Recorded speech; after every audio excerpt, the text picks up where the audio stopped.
Hey guys, for today's video, I'm gonna be teaching you how to fix ChatGPT Plus when your card has been declined. With this tutorial, you're gonna be able to fix the problem easily.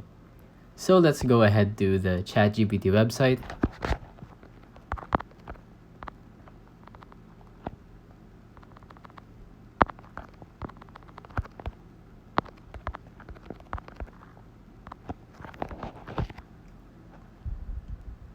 And once we're here, you're gonna want to log in and then make sure that you're in the ChatGPT Plus website.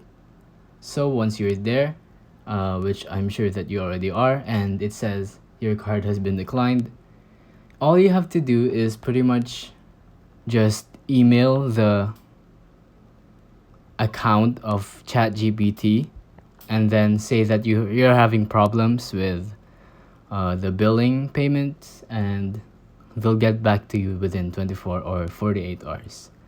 And that's pretty much all you can do for now. So it's not that simple. If you think this video was helpful, please consider liking, subscribing, and hitting the notification bell. If you have any questions, feel free to comment down below.